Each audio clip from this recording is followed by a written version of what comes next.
Hey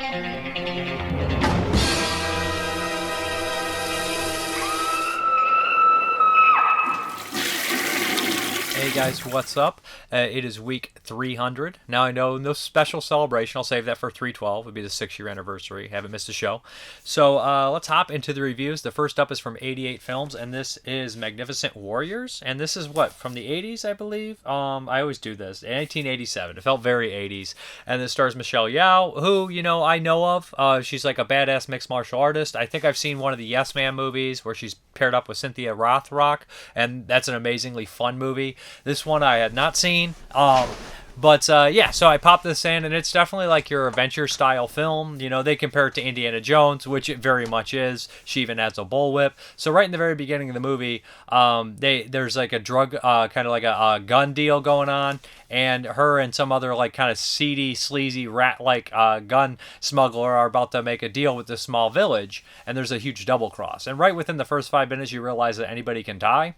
Which is one thing that I kind of miss about a lot of like adventure and action movies, is that there was kind of like a legitimate like fear or kind of danger. And although they were almost family oriented, maybe PG-13 caliber, think Indiana Jones or any other action films, people could die. There was stakes. It was not everything was going to be okay. It wasn't so telegraphed when it wasn't going to be okay either. There were shocks and everything. So basically what happens is Michelle Yeoh, she's double crossed, and she does amazing ass whooping martial arts with the whip, and there's a lot of great wire work. People are flying all over the place. It's just a really amazing fun scene. There's a lot of like, in this one, there's a lot of like jumping to buildings and shit like that. It's just like, really amazing stunts, to be honest. So her mission, basically, she ends up getting on this mission to rescue this prince who runs a small town, where basically there's a Japanese, during World War II, so there's Japanese people all over China, and they're basically, and Asia, taking over certain small little places. And essentially it's like a ragtag group of people that end up forming this like ragtag family, and they understand each other, and they have to stand up to the imperial forces and everything like that. And a lot of people do the right thing, and it's just a lot of entertaining battles. It ends up a big siege at the very end of the movie. I really would recommend checking it out. I was very impressed with it. I was very impressed with the martial arts, the stunt work, the squibs, all that kind of stuff was really fun.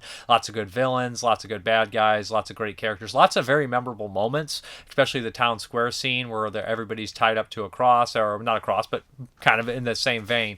It looked great. It sounded great. This one does not wear out its welcome. It's got a good runtime too. A lot of times you'll pop into like an adventure movie and it'll be like 2.5, 3 hours long. This one goes by at like a breakneck speed. It's always action, and like they have like a good round group of characters that are all very entertaining and have their own moments to shine. And it ends in a huge battle. What more could you want? And it ends on a very kind of like, I'd say, a poignant moment, to be honest. It doesn't end in your typical fashion. It ends in an intelligent kind of almost realistic way for how whimsy the movie is, or whimsical the movie is. So essentially the special features are let me get into so we have the theatrical cut, including the film's original theatrical ending from a brand new 2K restoration, commentary with Frank Jin, archival interview with actress Michelle Yeoh, archival interview with stunt coordinator Tung Wao, English opening credit sequence, Hong Kong trailer, stills, double-sided artwork featuring a new art by Sean Longmore, and the original poster. So yeah, this is pretty great. I would really recommend checking this one out. I didn't have that much to say about it, but I don't want to spoil every detail. It's very much kind of a Hong Kong Indiana Jones in that kind of vein, but it has a lot of guts, a lot of explosions, a lot of fun. I would really recommend checking this one out. A lot of good stunts too. So Magnificent Warriors. Okay, this next one is from Radiance Films, and this is the second United States release that they've had, and this is A Woman Kills. This is a French film, and for a long time they mentioned that this movie was thought to be lost, kind of really obscure and hard to find. So it's from 1968, and I put this in, and I really didn't know what to expect. I didn't know much about it, and it was really kind of unique and experimental, but also groundbreaking and really like transgressive, I would say. It's in black and white, and it has like this narration, and it almost like told in kind of a documentary style way, but it's not exactly. So essentially there is a strangler, or not strangler, I can't remember the serial killer's name, but there is a serial killer going around France and murdering women. And they think that they had caught the person and they had been executed, and it was a woman. That's definitely like kind of a statement in the movie, I believe. And it's really kind of really awesome how this whole thing kind of unfolds. But it was a woman who was doing the murders, and she's been dead, but the murders continue to happen. And we kind of have like this female police detective on the case, and she starts to figure out who the killer is. And there's a great reveal, and there's a lot of psychosis and psychological stuff going on in here. Definitely inspired by stuff like Psycho. I mean, how could it not? But I think it takes that next step a little further. And it reminded me of stuff like The Strangler from 1970, which came out a couple years later, where we have like these kind of strange killers in this like town where there's a lot of people focusing on them. And I think this one's really well done. And they'll talk about the victims a lot too. They'll say so and so, age so and so died, and then they do this whole kind of elaborate thing before you meet a lot of the victims. And there's a lot more nudity than one would expect, and there's just some really kind of, I guess you would say, experimental shots and experimental locations. And the very ending I thought was pretty brilliant, to be honest, how it was kind of in this rubble of the broken down city. They have interviews spliced in with people of the town asking about the killer, and it's just very realistic news footage. It reminded me, I know this is going to be a weird reach, but The Day the Earth Stood Still, when they're talking to all the like everyday people on the news, and they just give these responses that are so matter of fact and so not much has changed. And it really feels the same way here too with A Woman Kills, where they're just interviewing people, and a lot of people are just, I don't know, I don't care. A lot of people do not care, but nowadays everybody seems to have an opinion about every little thing coming from a reviewer on YouTube. Hey, there we go.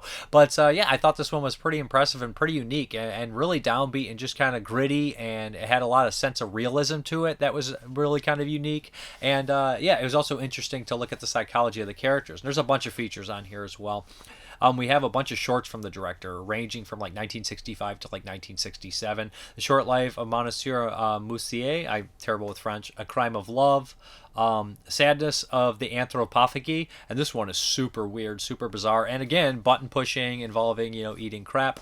Move over Sallow, we got a new crap eating movie in town, and before Sallow as well. I mean, sure, there's other movies that involved shit eating. I don't want to go down that, horrible, dirt road. But so yeah, this one is bizarre, but there's a lot more to it. There's obviously, mob mentality in here, and you see that in a lot of these movies. And then we have The Crazy Matthew and A Season with Mankind. We also have an introduction with an expert on the film, and we have a commentary with that expert along with Kat Ellinger. And Kat Ellinger brings up the fact, is this a genre film? And they kind of like determine it is a genre film right off the bat. We also have a really nice booklet. Again, they're doing a great job with their releases, a lot of detail and everything like that. And this is, again, another movie that probably wouldn't get this kind of treatment normally, and it's one that deserves it. I mean, it's a really good film, and it's very interesting, and it fits in that weird time in 1968. I mean, same year as Night of the Living Dead, Rosemary's Baby. What was the Onibaba 68, or is that earlier? Or am I thinking Kirineko? I mix up some of those ones. It's one of the Japanese classics. I know Gok is 1968, Body Snatcher from Hell, I believe. So I mean, it's got a very strange year, and it fits in a way ahead of its time, I think, in terms of just the grittiness and realism. It fits right there with Night of the Living Dead. I mean, not in terms of like groundbreaking, because it was kind of a lost film, but maybe if it was and got the attention it deserved, or got released properly or finished properly, it might have had a bigger impact, because the French are the ones that gave Night of the Living Dead the love in the first place, that made the Americans rethink, maybe we got something special here, and that kind of helped. But yeah, A Woman Kills, good release. It says 8 on the side, but it is the second one released in the States. Okay, so I got my Vinegar Syndrome package, and normally I never have time to watch them, but I was so excited. I started, the one from January, the big year-end thing. Or I meant, is it January? Yeah. So the big one, I was very excited to watch a bunch of them. So the first one I popped in on 4K is From Beyond by Stuart Gordon, 1986, starring Jeffrey Combs, Barbara Crampton, Ken Foree. Of course, Stuart Gordon's wife is also in here. Yeah, guys, I love From Beyond. It's been a long time since I watched it, and it was a perfect movie to do 4K. I know a lot of people are saying, well, I have the old Scream Factory Blu-ray, but that's been out of print, and you maybe have the DVD or whatever, and it's been uncut since DVD, I believe. Or maybe the Blu-ray finally was the one that put it uncut. But anyway, Stuart Gordon, obviously, infamous horror director, did a lot of H.P. Lovecraft, kind of put H.P. Lovecraft on the map in terms of 80s horror films. I mean, obviously Lovecraft adaptations have been happening for years, and he's a very prolific, very important horror writer, one of the most important horror writers of all time. But in 1985, Stuart Gordon directed Reanimator, and that kind of changed the things. And it also put a trajectory for Stuart Gordon to make tons of Lovecraft adaptations. This was the second one that he did with From Beyond, and this is based off, I think, isn't the original story From Beyond. It's a very short story, and this movie, basically the first 5 pages, the first like 5 minutes of the movie are the story. But anyways, From Beyond, it brings back, of course, reunites, Barbara Crampton, and of course, Jeffrey Combs. It also is produced by Brian Usna, who would direct a bunch of movies himself and was his producer on Reanimator. So it's got like the winning team together. Dennis Paoli is back writing, and I'm pretty sure that Richard Band does the score, and he did the score, and of course Reanimator. So like this is like a lot of the same. We had Ken Foree from classics like Dawn of the Dead and Devil's Rejects, who I absolutely adore. Now it's in 4K, remastered. It looks freaking fantastic, if anybody doesn't know, because the movie has these brightly lit colors, pinks and purples and all these kind of weird 80s kind of style colors. It's, I think this one, more so than a lot of the other films he did, has been kind of a heavy inspiration for people to carry that Lovecraft colors and everything like that. Think Color Out of Space that came out recently by Richard Stanley, or any of the other ones, Call Girl of Cthulhu. But so basically, if anybody doesn't know the story of From Beyond, it's just some scientists creating this resonator that when you turn it on, there's like a different dimension or something like that, where the creatures in that dimension can finally see you and you can see them. Of course, they're freaking dangerous, and they cause body horror and body transformations and everything like this. And there's this Dr. Patoris, who is basically Jeffrey Combs head honcho doctor that he's working for, and Patoris becomes engulfed in this and kind of starts to morph and taken away. Jeffrey Combs is accused of the murder of Patoris, and he's put in a mental institution where Barbara Crampton, as a doctor, is assigned a police officer so they can go back and try to recreate the experiments, because there might be some truth to it, because Jeffrey Combs' pineal gland, or whatever you want to call it, that is in his head, is starting to be stimulated and grow. So they think something weird about it. Of course, they go back and do the experiment again, and chaos ensues. Dr. Pretorius comes out as this big melty monster, highly sexual energy here, which is not typical in the Lovecraft, but Stuart Gordon would say so himself. It was in the under of the Lovecraft. It was in the undertones, or of the in there. It was in the actual stories underneath, that kind of frustration or whatever he wants to call it. But it's very sexualized and creepy. Barbara Crampton and Jeffrey Combs kind of switch roles here, because Combs was the driving force as Herbert West and Reanimator. Now he's basically almost a damsel in distress, and they would say so much in the new documentary it's on here. There's a new feature-length documentary made just for this disc, which is excellent, because the old Blu-ray had a bunch of features on here as well. And there's actually 3 discs. You have the 4K with the movie and some commentaries, and then you have the Blu-ray, which has all that on there, and then some more additions of special features, and it has this hour and 36-minute making of, which I love seeing. It has interviews with everybody, basically, except Stuart Gordon, because he's passed, and who else has passed since then? Carl Buechler, who is a special effects artist. He directed some of his own films, including Friday the 13th Part 7 and Ghoulies 3, or Ghoulies Go to College, if you will. So, basically, has everybody involved with it, including Mark Shustrom, all these special effects guys, Kurtzman, and they all talk about it. And then we have Ken Foree, Jeffrey Combs, Barbara Crampton, Brian Usna, Richard Band. So everybody, so tons and tons of people on here to talk about this movie. And it's quite basically, extensive, and I love seeing that, especially I love guys like Combs and Buck Crampton and Ken Foree and all these people like that to talk about it. But anyways, this is kind of the royal treatment for From Beyond, and it's well deserved. It's a really good film. It's one of Stuart Gordon's best, if not his top 2. Reanimator, Dolls, and From Beyond are all fantastic. Movies, and then we get more of his less horror stuff that's really good too, like Edmund. So and Fortress, which is one of my personal favorites. So Stuart Gordon really didn't disappoint. From his Full Moon days to his bigger days, and this one is no different. If you have not seen From Beyond, watch it in 4K. It's definitely the way to go. The colors pop, the surround sound's really good. It's got good sound mix and everything, and it's very Lovecraft in a lot of ways, and it's very Stuart Gordon in others. But I would really recommend checking this release out. It's got tons and tons of features. I'm not going to go over them, but that new documentary is well worth it if you have the old one. But dude, there is so much stuff on here. It is insane. It is insane. All these interviews and everything. Great movie, great release. Vinegar Syndrome 4K, a perfect 4K, top grade.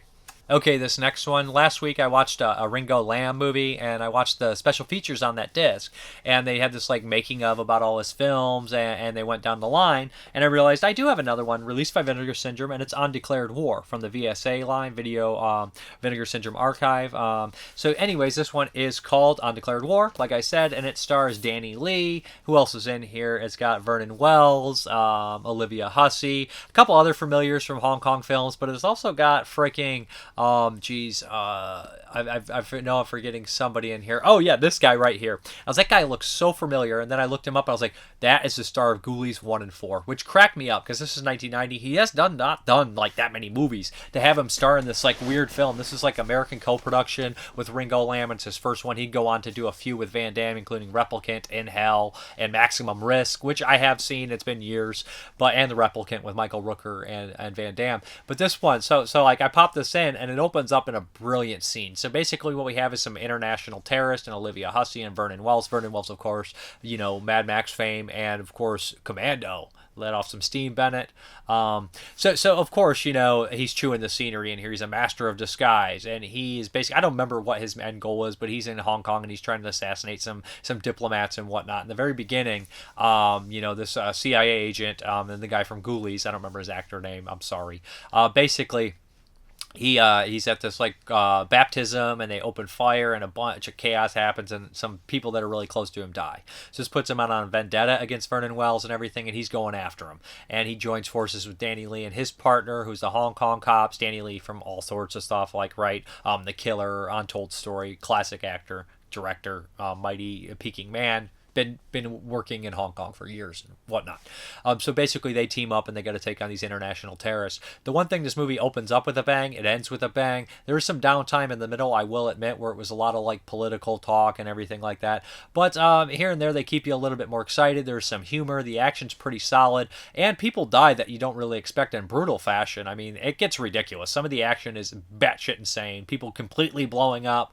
And it's a lot of fun. The bad guys are pretty much well established. You see them throughout the movie. They keep them as like kind of running goons, so you know who they are. So when they get picked off, it's pretty fun. Olivia Hussey's solid in it. She's not perfect in it, but she doesn't get as much to do as I'd like her. I mean, she's great in stuff like Psycho 4 and It, the miniseries. So she's a pretty solid actress. She just doesn't get as much to do in here as I would like her to do. I think she's even in the Sentinel, if I'm not mistaken. But Undeclared War was a really fun watch. Of course, there's a reporter aspect to the whole thing too that complicates everything. But it's a little too talky, but it still delivers on the action goods. As far as the special features are concerned, we have brand new audio commentary with film historian on Arthur Sam Deacon, which you love. Business of Revolution interview with Vernon Wells, classic character actor. Undeclared Score, brand new interview with composer Noel Quinlan, and 12-page booklet by Arthur John Charles. So yeah, anyways, if you're a Ringo Lam fan or you like Hong Kong action, you could do a lot worse. This is a lot of fun. It's good stuff. And Vernon Wells is chewing the scenery. There's a great boat chase scene at the end. So yeah, check it out. I don't think you'll be disappointed if you know what you're getting into. Boy, oh boy. From 1988, I saw the trailer for this one. I had heard of it, never got to see it, but when Vinegar Syndrome said they were putting it out and I saw the trailer, I was like, oh boy, this fucking thing. And the Infernal Rapist from Mexico. This movie's fucking nuts. This movie, the trailer is crazy enough. So when I actually watched the movie, I was like, that lives up to the insanity. So right off the bat, this movie doesn't take any downtime. So we have this guy who is basically this horrible serial murderer who has 666 tattoo on his chest. He's getting put to death for the murder and rape of a bunch of people. And right after he's dead and put to death, we have a lot of these movies, right, where people are put to death and they're not done. It's not over. Think The First Power, Fallen, Shocker, The Horse Show, all these movies. I guess this is the Mexican equivalent to those in the late 80s. So Destroyer, there's another one. So I think I named like the slew of them. So basically what happens is they put this guy to death, right?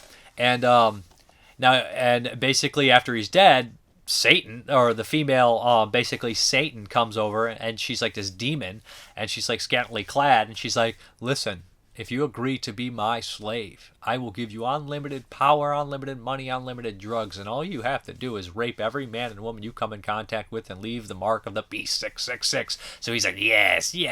He immediately gets out, and within like 12 hours, the body's missing, the cops are confused, he's raping someone. And basically, I love how he basically seduces everyone with drugs. He's like, you want to try some heroin? And he's just like a suave guy. To me, he looks like the $1 Million Man, the Mexican version of the $1 Million Man, Ted DiBiase, if anybody anybody watched wrestling in the 80s and 90s. And he basically goes through and he like gets these people hooked on drugs, rapes them, and then carves 666 in there. And he keeps going back to this like this massage parlor, and like picking all them off. Like, and he's really like charming, and he has all this money, so everybody's super impressed with him. But of course, you know, his good times are not gonna you know, keep on rolling, because the Infernal Rapist, you know, he's gonna get his comeuppance. But there's some really kind of crazy scenes in here. It's complete trash, complete sleaze, but it's entertaining as shit. I know I shouldn't say that. A lot of rape, so if that bothers you, steer clear of the Infernal Rapist, but you should know what you're getting yourself into. Hell, look at the title. In fact, this movie was so like sleazy by the trailer. I was like, is this a Hong Kong or something? But no, it is definitely, you know, a Mexican film. So basically, what I thought was kind of unique was, and I know this is weird to say, unique in a rape film, is that it's like satanic controlled, which I thought was unique, because usually these guys are just driven by a supernatural force you don't know. It's never satanic or whatever. But necessarily, it's maybe black magic, but not satanic, which I thought was unique. But also the fact that he rapes men and women. In the very beginning, he rapes this guy, and he like gets them hooked on drugs and everything. And I was like, that's a way to start your fucking movie, that you're not pulling any punches. In fact, it gets really wild too in the movie, and it becomes like part like Mausoleum, where he's like using laser beams to lift cops up and throw them on spikes. This movie's a blast in the weirdest, most despicable, disgusting way. On the special features, I loved the who is it? I believe it is audio essay by author and critic Alexandra Heller Nicholas, and she basically talks about, you know, it's okay to like trashy films and exploitation films, and goes in a little bit more in depth all about that. There's also interviews with the actors and actresses from the movie on here. Recommend if you like sleaze, you like trash, you like 80s films or Mexican horror films. This one's different than a lot of the Mexican films I've seen. I've seen a lot of the ones from like the 60s, which are like, you know, basically Santo movies or the Aztec mummy movies. But then we start getting in the 80s and stuff, they start getting really wild and weird, and I hope Vinegar Syndrome's got a bunch of them lined up, because this movie was awesome in the craziest way. Okay, the next one up is another, I believe, Mexican film. I'm pretty sure, maybe it's Spanish. I don't want to make a mistake, but I'm pretty sure it's Mexican. This is from Severn Films, and this is Blood Hunt, aka Night of Rage, or I think it's Night of Rage.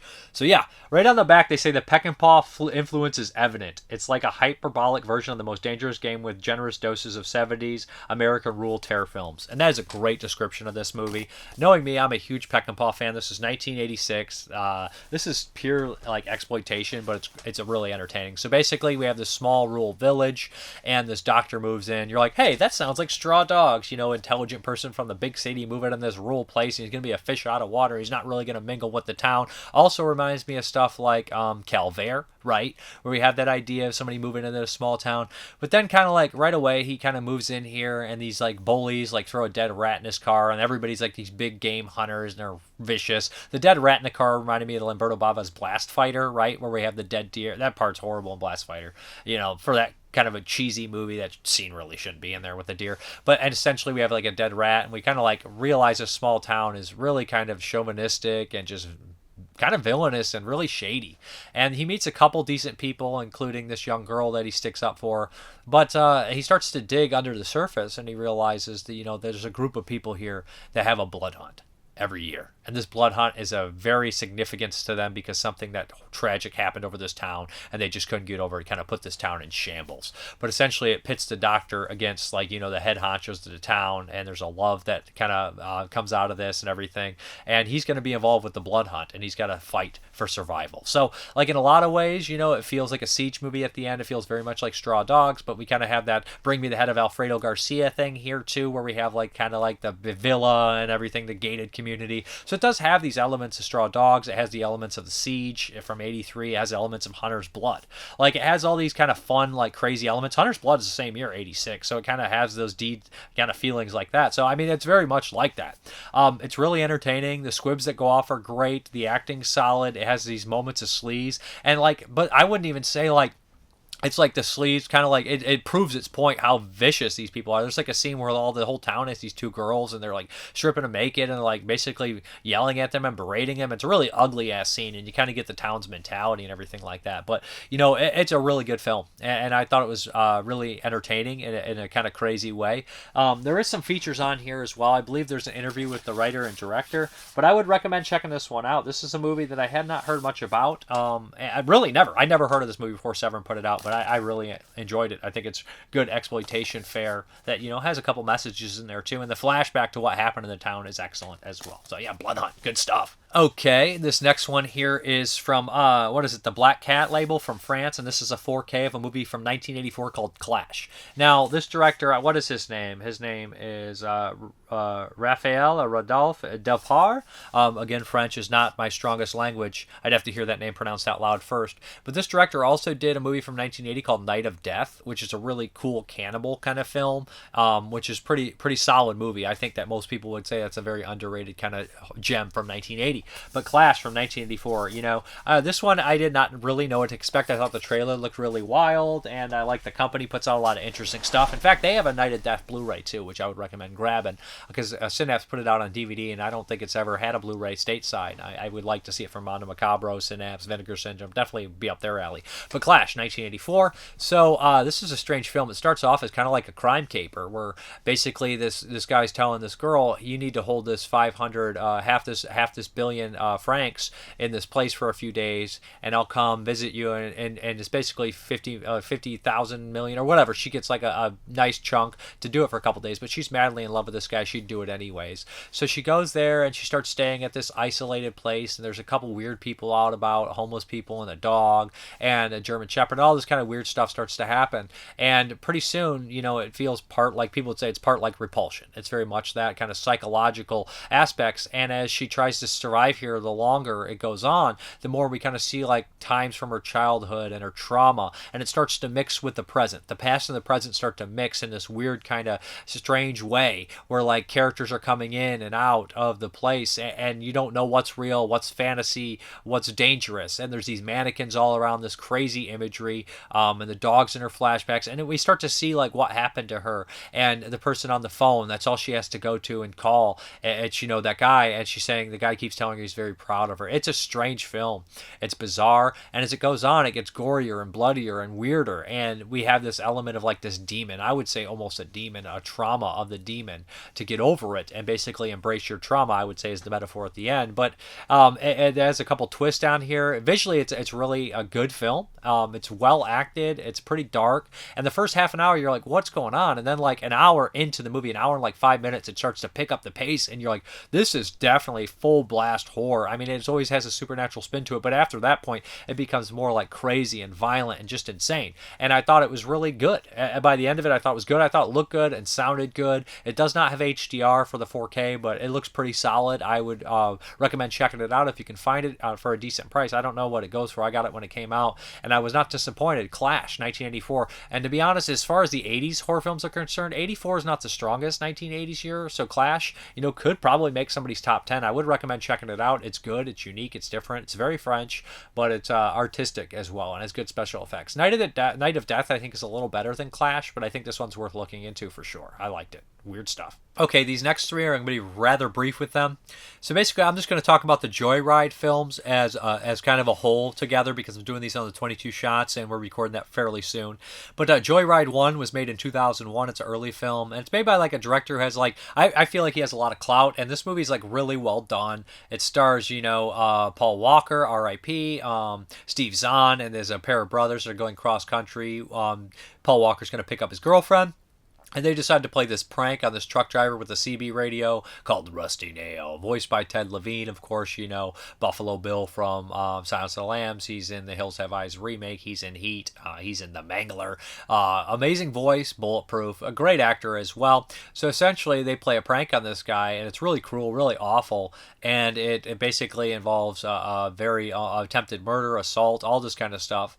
And when Rusty Nail figures out who's done it, he starts to track them down, and he's just going to play this road horror, cat and mouse game, and he's gonna do all sorts of awful things. And there's a couple of victims involved. This is a really well-made thriller horror film, road horror film. The acting's top-notch. The idea is terrifying. Rusty Nail is perfectly set up without ever really showing him. Not much. He's basically this super developed character by a voice, and how he's initially brought in, and how he has that uncertainty about him, where he's like, I never did anything like this. You genuinely feel kind of concerned and bad for him at first, but then he becomes a complete monster. But it's a great difference between Steve Zahn and Paul Walker. Steve Zahn is like the fuck up brother. He always constantly screws up, and Paul Walker's the younger one who tries to keep his stuff together. There's a lot of chasing and kind of stuff. Like I would, if anybody's seen The Hitcher or anything like that, I think this is in line with that. Great movie, and early 2000s is American horror. Not too many good things going on. So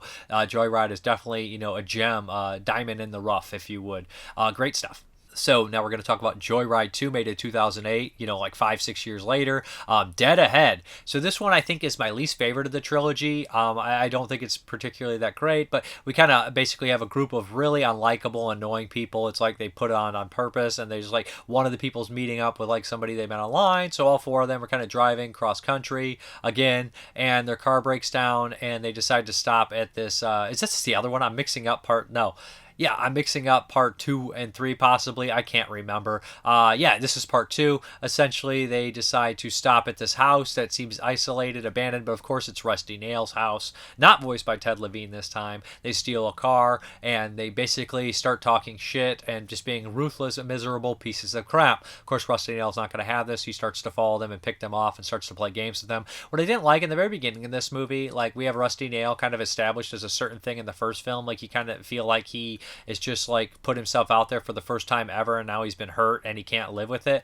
Now in this one we feel like Rusty Nail's been like the serial killer before this entire thing happened, and he's like embraced it, and it just doesn't feel right for the character, to be honest. So essentially what happens is Rusty Nail starts like he's killing like prostitutes and stuff like that, and he starts to play cat and mouse with them. And there's a couple good moments that he makes these characters do things. The acting I don't think is nearly as strong as the first film, and that kind of hurts it, and it's okay overall. It's very 2008, very dated. The worst of the trilogy, if you ask me. Then we have Joyride 3, of course. And this time, Rusty Nail is basically front and center. We see him a lot more, and he's played by Ken Kurtziger, who is a Canadian stuntman, if I'm not mistaken. He basically played Jason in Freddy vs. Jason. He's been doing stunts forever. He's a really big guy. And it's funny how he gets in better shape between all the movies. Rusty Nail gets in better shape. This time we have a group of, like people that are going cross-country, driving cross-country, and they're like on their way to a race. They have a nice speedy car. They have a whole team to deal with it, and they basically cut off Rusty Nail's truck, and he gets pissed off, and he decides to track them down, and they do more things to him but piss him off, and he starts to get angrier, and he starts to pick them off. This one I thought was a little better than the second one because they incorporate a lot of murders via like what a trucker would do, and I love the idea of a trucker slasher or serial killer. I think it's a good idea. We could have had this in like Chunk Blower kind of deal, like a tow truck guy who works in a junkyard if Van Bever's movie would ever got completed or made. There's like a little fake trailer thing made for it. It was really entertaining. But so I mean, like that's kind of like carrying on with that, like the trucker going through and killing people with all sorts of ridiculous ass ways. In fact, he uses his truck in the very beginning to kill a couple drug addicts, which is kind of an entertaining Saw-like scene. This one was made, I think, 2011, if I'm not mistaken, so a few years after the second one. I think it's an improvement on part 2. Doesn't really nearly come as close to being as good as part 1, but hey, it's all right. And they were kind of establishing a new slasher killer that could have continued on for multiple movies. Rusty Nail here, and it's like he completely abandons the great voice by the third one, and he's just saying these like ridiculous ass things. But hey, it is what it is. It's a slasher franchise at this point, or wannabe franchise. Didn't quite make it to 4, but hey, it is what it is. Joyride 3. Okay, now we have a couple new ones here. First and foremost, we'll do Megan. So Megan, basically, I thought this was really funny because I looked at this movie and I was like, this is like a movie that's packaged as a 3-star movie, but it delivers way more, 3 out of 5, and it delivers more. It's like more of a 4 out of 5 movie. So it's basically, kind of like the AI kind of horror movies or Child's Play remake or Child's Play in general, right? So what happens is this young girl, it's PG-13 horror, but don't worry, I didn't even register that it would be. It feels like it's violent enough for what it is. I know a lot of people say there's stuff missing, but I didn't really let it bother me. I thought this was pretty entertaining stuff. So essentially what happens is this little girl loses her family. She's forced to live with her aunt, who is she's the actress from stuff like Perfection and Get Out. She's really good in this. She's really good in those.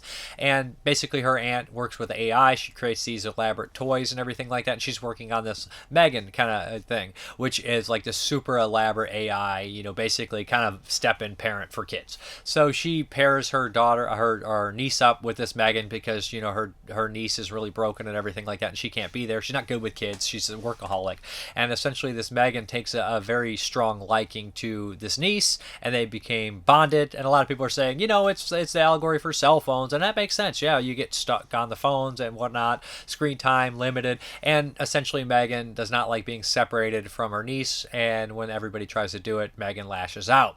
She also lashes out against everything else when she realizes that maybe more people are against her. This is very entertaining. The Megan robot looks great. They kind of definitely used a real actress and then put CGI over the eyes. Very effective, works really well. There's a really good dark humor in here with Megan dancing, with Megan having these great one-liners and everything like that. And it has a good moments about AI. I feel like it says just as much in the movie as Ex Machina does. And I know people are getting pissed at me for that. I think Ex Machina is one of the most overrated films of all time. I think it's a well-shot, made movie with a very poor, mediocre script, which, I mean, not mediocre, but very, very average script that people think is, the gospel or something, which, it doesn't. I feel like movies have said more about AI better.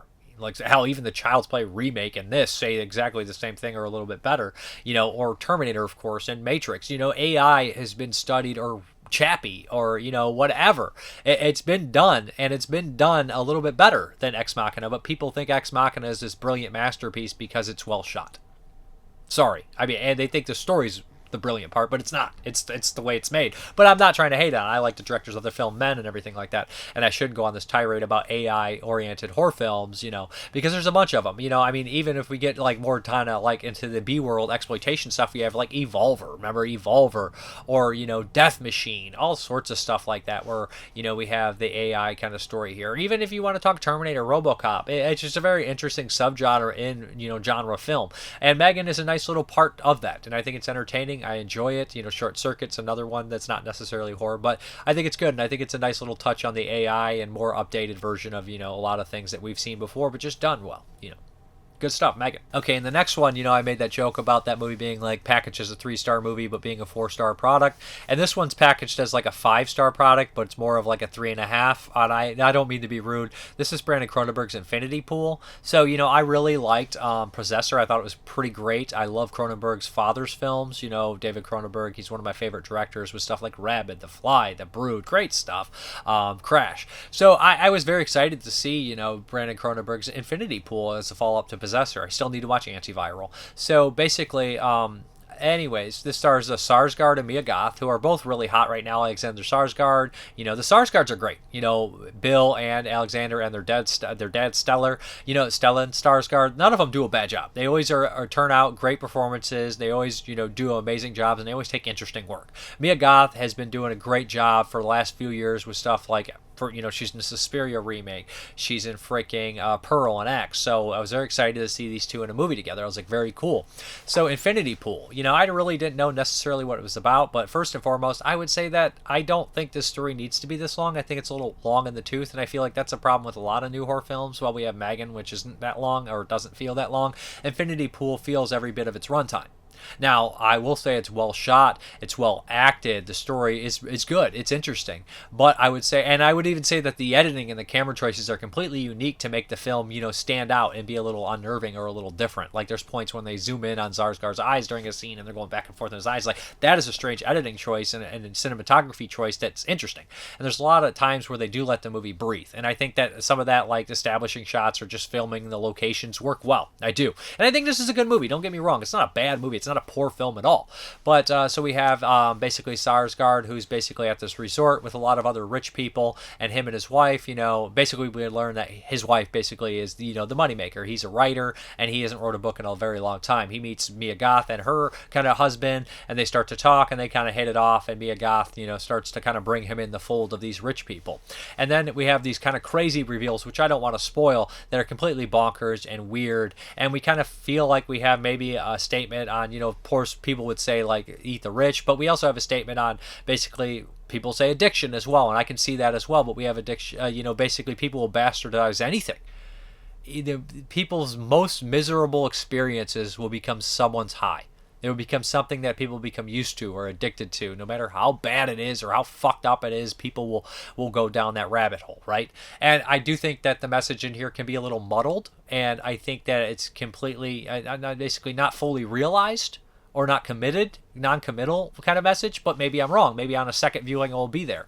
But I do think it's worth looking at. I do think it's worth watching. I do think it has a lot of, performances by side actors and side characters that are interesting and almost completely insane. And I will watch this again. I probably will pick it up when it's released. I did prefer it over, Crimes of the Future, David Cronenberg's new movie. I think his son outdid him on his new movie, but that's just me. Crimes of the Future just felt a little lackluster to me, which is unfortunate because I like almost all Cronenberg's films. I don't think I dislike any of them, although I have my favorites. This one I think is pretty good. I think it's a little disappointing because I guess I hyped myself up thinking it was going to be a 5 out of 5, and it's not quite there. Still good stuff. We'll rewatch before the end of the year. I'm glad I saw it in theaters, although it was a late showtime, and it was a long run time, and I was getting a little sleepy. Sleepy Dave did enter the frame, and he didn't win 100%. So maybe there's like 35 seconds here. I'm like, whoa, dazing out. Just put my ass to sleep a little bit, I must say. So hey, that's on me. I'm old man. Okay, next up is the Patreon pick from Nick Mua, and he picked the 1973, I believe, Amicus picture and The Screaming Starts. And look at the cast here up top. We got Peter Cushing, Herbert Lom, Patrick Magny. There's also Ian Oogley and Stephanie Beecham, who I'm not familiar with the last two as much, but of course I love Peter Cushing, Herbert Lom, and Patrick Magny. So yeah, anyways, I love Amicus as well. And this is one I have not seen. It's also directed by Roy Ward Baker, who I absolutely adore. Roy Ward Baker did stuff like Vault of Horror, The Vampire Lovers, The Curse of the Seven Golden Vampires for Hammer. So I mean, Roy Ward Baker is one of my favorite British horror directors, and this one stars a few of my favorite people that pop up in these movies. Herbert Lom is absolutely one of my all-time favorite actors, and who the fuck doesn't like Peter Cushing and Patrick Magny? Everybody loves them. So this movie opens up with this great like kind of narration of this woman coming to like this old house, and it's very gothic, and she's in the stagecoach, and you see the pond that you see in every other British kind of countryside movie, and she's like, I didn't know that my nights would be filled with fear. And I'm like, oh, this is awesome. Already it's got this like great location, this gothic atmosphere, very, very England, very, very 70s. I'm loving it. So basically she's marrying this guy and moving into this house, and of course there's an ancient curse, very gothic there too, that's been put on this family, and nobody wants to talk about it. Nobody wants to bring it up. And in fact, every time it is brought up or somebody tries to dig deeper, people are killed, and they're killed strangely by a hand that not everyone can see. The hand is very invisible to most people, but it is not invisible to the victims. Basically, yes, this is a killer hand movie, a crawling appendage film, if you will, in the vein of like The Crawling Hand or The Hand or Idle Hands, which the first two, I've not ever actually watched The Hand or The Crawling Arm. I'm sorry, The Severed Arm. The Severed Arm and the Hand by Oliver Stone. I've not watched those two, but I have seen some severed limb movies, of course. Waxwork has a severed hand crawling around, and of course, Addams Family. There's a lot of movies that have the walking severed hand that become kind of this moving part, but this one basically as the main killer is kind of crazy. So like as the film goes on, we learn more and more and more, and Peter Cushing enters the frame as a kind of an expert kind of in the occult, doctors and everything like that. He's pretty solid in there, looking mighty gaunt. Like, this is around the time his wife passed away, so he's not doing too well. I think the same year, around the same time as Horror Express, which he basically had to be helped a lot by Christopher Lee in here. And Patrick Magny is a doctor as well. If you guys don't know Patrick Magny, he's in stuff like the Mask of the Red Death, and he's also in Tales from the Crypt, which is an excellent film, and of course The Clockwork Orange. More wine. So yeah, he's good in this too. But the guy who steals the show is Herbert Lom. Herbert Lom, anytime he's in a film, he steals the show. He's my favorite actor from 1970. He was in 3 of my top 10 films from 1970 when we did it. Count Dracula, Dorian Gray, The Secret of Dorian Gray, Count Dracula, and of course, what was the third one he was in that made my top 10? Oh, Mark of the Devil. I mean, so Herbert Lom is so good in this, and he is basically the ancestor that we learned that cursed this family. What he did is what cursed this family, and it involves some real shady, disgusting shit, but he's tremendous in the flashbacks and everything like that. So this one's really solid. It's really fun. It's very kind of typical Amicus film, though you wish that the headlining names would be in the movie a little bit more. But yeah, and anyways, it's a lot of, almost, I wouldn't say gaslighting, but a lot of people don't believe that she's going crazy. They don't want to believe the curse and all this kind of stuff, and everyone helps out. They get strangled. The kills aren't amazing, but right in the very beginning, a hand crawling out of the painting is a nice touch to it, and be like, what the hell was that? And then I didn't know this was the Killer Hand movie. I knew there was an Amicus, Killer Hand film and everything like that, but I didn't know it was this one. I really enjoyed this one. I thought it was pretty solid, and I love Amicus, so anytime I get a chance to watch one, I will definitely be into it. So as the special features are concerned, we have The Haunting of Oakley Court, Alan Bruce, author of The Amicus, The Friendly Face of Fear, and David Flint, author of 10 Years of Terror, visit the classic horror film location. Audio commentary by director Roy Ward Baker and actress Stephanie Beacham. Audio commentary with star Ian Oakley. Archival audio interview with actor Peter Cushing by Dennis Meekley, and horror journalist Dennis Meekley, how do you say his name? Meekley recalls And Now the Screaming Starts featurette. But this is a very entertaining, fun film. I would recommend checking it out. You could do a lot worse than And the Screaming Starts. Yeah. All right, let's get into these questions, answers, comments, and stuff like that. So we have Ken Coakley. I have a technical question. What kind of camera do you use? Also, do you alter the audio with some kind of software? I have like these Canon 1080s. They're just cheap little Canons. I have 3 of them. I use 2 for this. Here you go, if you want to see it. I don't remember what they're called. They're pretty old. There is the model number. They're not anything fancy, but I have 3 of them, so it's nice, and I've grown to use them. I do use little, I use Adobe, and I turn the sound up, and maybe I'll lower it a little bit here and there and everything like that. So, Mike Obey, love when a film you really like ends with a great song. It just enhances your love and enthusiasm for the film that much more. He's talking about Restless Heart by John Parr at the end of The Running Man, which I reviewed last week. This is no game. I agree. He says Nobody Rides for Free by Red at the end of Point Break. Brave New Love by Alien at the end of The Blob, just to name a few. Love your content, Dave. Keep it cult. Thank you very much. I love that. Keep it cult. There's a lot of those that end with these great songs at the very end, and I love it. So basically, 10 Room Bizarro, did you resubscribe to the Vinegar Syndrome this year? And I said I did. And he says, me too, man. Me too. Been doing it for years, and it's amazing getting movies I know nothing about just to have them become new favorites. I always thought a subscription was the only way to go with Vinegar. It's like they are designed for that type of experience, not for picking and choosing, which will make you lose out on so many mysterious experiences. Agreed. Check out 10 Room Bizarro's YouTube channel. He reviews a lot of stuff. So we have Optimist Swag. Hell yeah. Great to see some love for Candyland. It was a nice surprise to start this year. Gory and brutal with a mean streak. I loved it. Burns, hi there. Is there something wrong with the children better than the children from Skankland? And I think you're talking about the 2008 movie, which was put out by Ghost House.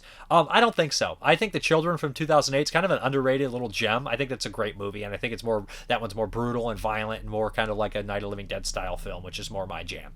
Cinemazin, the last American version is a classic for all the reasons you mentioned. The director was very adamant on keeping it true to how it happened in real life. In his life, and the harsh ending really puts a shine onto what the real life outcome of 80s sex comedy would be. I also got the Dennis collection, but have yet to check it out either film. Can't wait to do so. Great stuff, Dave. Thank you. The Dennis movies are pretty fun. Christopher Muller, hey, I was like 23 for the year 2023. Love your work and reviews, Dave. Rock on. Kentucky Kentuckner, Whitman, Price, and Haddad. Running Man's last season's winners. No. Last season's losers. I love the Running Man. Nick Moore. Marshall Bell wasn't he just great in Nightmare on Elm Street 2? Don't you wish you had a gym coach like him? Licking his tongue. I always heart Swamp Thing 2 as a cheese fest, but I think I'll check it out soon. Somebody commented underneath that comment. I think it's funny. Del Grant loyalty. Yes. Who didn't want to be molested by their gym teacher? Okay, so yeah. Nick Moore's questions. As you reviewed several episodes across the season, do you think Creepshow the TV series does the film's justice? Also, Adrienne Barbeau has guest starred in multiple seasons. Did you spot her? I can't remember. I know she was in one of the first season. I remember her being in that. I think it did some episodes do it justice. Some don't. Some have the feel. Some don't. Some feel like Twilight Zone episodes, some feel like other things, but for the most part, overall, I think that a handful of the episodes really did. I think some don't, but for the overall, the most of the episodes are pretty solid, or seasons are solid as a whole. Though I enjoy seeing actors who were in classic horror movies earlier in their careers. Do cameos and remakes or newer films, by definition, these cameos and bit parts are so small? Do you feel the same? I mean, I loved seeing Ken Foree and Scott Reiniger and Tom Savini pop up in the Dawn of the Dead remake, and I thought that the way they reused Ken Foree was brilliant. I do like seeing them pop up, but I don't also like watching, a new horror film that is really cheap and low budget, and they got like Vernon Wells or Ken Foree to pop in for 2 seconds and do a cameo and basically not use them properly and just use their name to get like a bunch of eyes on it. That sucks. But like the Dawn of the Dead remake or stuff like that, I thought was done well, or like the Night of the Demons remake, although I don't don't love the Night of Demons remake. Having Linnea Quigley in there was fun. I recently rewatched John Carpenter's They Live. This film has sadly lost none of its relevance. Relevance. Scary, right? Do you have any other sci-fi horror films that belong in this category, and how does it make you feel knowing humanity hasn't evolved that much? I think all sci-fi horror is pretty much dead on.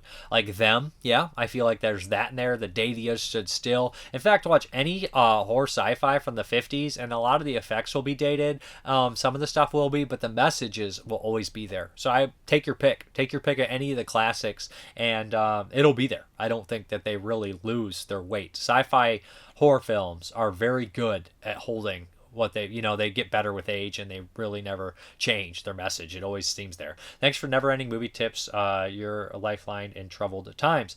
Ken Coakley, I'm a huge Steve McQueen fan. The Hunter was a tremendous film. This film was based on the true life exploits of bounty hunter named Ralph Papa Thornton, who was a cameo in the film. Tracy Walter was a great villain. Walter reminded me of Rob Halford. He's also Jack Nicholson's best friend, which is why he was cast in Batman. But I would cast him as but I would have cast him after The Hunter and Repo Man. Steve McQueen was supposed to play Rambo in First Blood, but he got sick. He was also the first choice to play Richard Dreyfuss' character in Close Encounters of the Third Kind as well.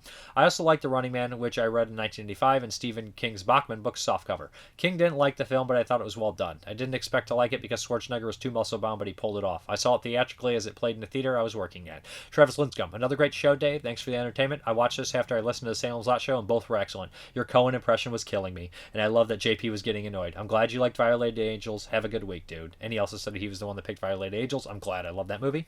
Tempo Tapas. Bill Paxton was my favorite character actor when I was a kid. He was the only actor in at least one movie of the Alien, Predator, and Terminator franchises, which were my favorite monster movies. As a kid, yeah, but Lance Hendrickson also appeared in Terminator. He also appeared in Alien vs. Predator, and he also appeared in Aliens. So, and then Mad Science Films. The Blumhouse film style is identical to a 2008 British horror film called The Children. It has some similarities, but I would say that The Children is better. So, anyways, let's hop into this update. We got a nice little stack. Nothing too big, but big enough. It'll get the job done. All right, let's hop into this update. First up is the only non-Vinegar Syndrome or Vinegar Syndrome partner label, and this is Programmed to Kill. So Robert Ginty is in here. Okay, this is a Kino, and I like these kind of like robot android things going on like a kill spree movie, and that's I believe this is. I heard of this before, never saw it. Watched a lot of these from 1991. Like we had Mika Droid, Robotrix. What is the other two? I know Eve of Destruction and Steel and Lace. So like a bunch of these. So I like these. Obviously Terminator takes, robots, revenge, whatever, going crazy. Love that kind of stuff. Programmed to Kill. Next up, I love this movie, 1985, Attack of the Beast Creatures. So excited it got a Blu-ray from EGFA. Man, this movie is bonkers and weird. It almost made my top 25 in 1985, but that's a very strong year, and it has some of my all-time favorites. But this movie is so weird and so bonkers, and I love that the actors are like older people, and they all take it so sincerely. It really makes the movie. This is a fun movie. This is actually a really cool movie. I know a lot of people will laugh at it, but it also does have a weird kind of like nightmare quality to it that really works. Then we have Lost Faith, which is, what is this? This is Saturn's Core. This stars my boy, Joel D. Winecoop.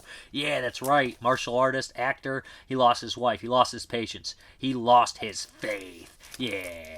I haven't ever watched this, even though I'm a big Joel fan. I'll definitely have to check this out, but this looks really fun. Anyways, like Saturn's Core, do good work. Very fun stuff. Then we have Umbrella's American debut. It's Undead, which is a crazy Australian, like, early 2000s zombie film, which I remember having, like, a nice little fun, quirky quality to it with aliens and stuff. It's been a long time.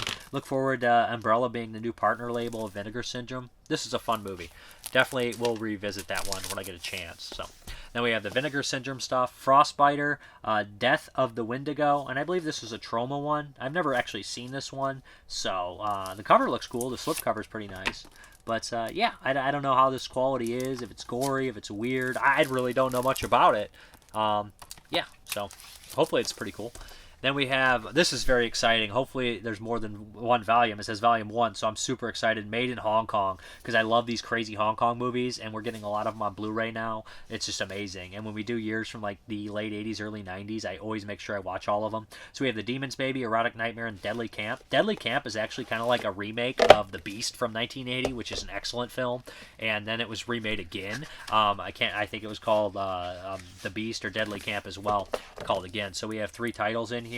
I'm digging this. So let's see what the inside finally looks like. So Anthony Wong's in all of these. Anthony Wong is Cat 3 royalty, Hong Kong royalty, excellent actor, Untold Story, Ebola Syndrome. He's just a great actor, man. He's wonderful, and he's crazy, and he does all the craziest stuff. Taxi Hunter, and yeah, he's even in he's in Hard Boiled, the John Woo film as the villain. So gotta love that. Let me see, I can get all these in here. There's like 100 slipcovers. It's like one of those Russian, like, weird, like, nutcracker things. Let's see. So then we have The Beast in Space, which I watched for 1980. This is the Peakorama. This movie's weird. It's sleazy, it's bizarre, it's goofy. I don't even know if I really like it. I think we have both cuts on here. Hopefully we do. Or at least the XXX cut, which, yeah, The Beast in Space. Bizarre movie. It was released by Severin, if I'm not mistaken. Had the old DVD. Then we have a new label from them, Flesh and Fantasy, which looks bizarre. It's VSL. So, don't know much about this movie, to be honest. Looks cool. Oh, good luck me saying this. Kuryuku, Beast of the Amazon, another VSL. This is their first release. Like nothing your eyes have ever seen before. This looks fun. 50 style monster movie. 56. Yeah, I'm down for that. I'll watch that for sure. Universal too. And then we have VSA, and this is Ted Bundy by Matthew Bright, who directed the Freeway films. You know, I didn't care for this when it initially came out. I didn't finish it. I'm willing to give it another shot. I like his Matthew Bright's other two films, and you know, this is going to have a nice Blu-ray disc, so let's check it out and see if I can get over what I didn't like about it originally. But hey, it's Ted Bundy. This is basically in the early 2000s. They had all those direct-to-DVD serial killer movies like Ed Gein, Ted Bundy, John Wayne Gacy, Dahmer. And Dahmer was really good. And then we have Sidekicks, of course, starring Chuck Norris, who sucks. I'm just kidding. I'm not the biggest Chuck Norris fan, and I don't know. I haven't seen this movie since I was a kid. I'm pretty sure I did see it. And this is the VSU, number 5. I don't know. Like, sometimes you're like wondering, like, this is a weird one for me. Like, maybe I shouldn't have bought this one, but these editions are so cool, and I have all of them. I'm like, why I do this to myself? This has so much in here. It's ridiculous. Like, yes, we have a book. We have Sidekicks, Chuck Norris, Jonathan Brandis, R.I.P. Yeah, there's a lot going on here. It's on fucking 4K. Jeez. It's one of those things like you buy it, and then you're like, what am I doing? Why did I buy that? And then you're like, it'll be fun, and there'll be some cool features, and it'll be the first time I get to see Chuck Norris in 4K. So yeah, anyways, that is the update. Back to the video. All right, guys, thank you very much for watching. As always, have a good one. Me.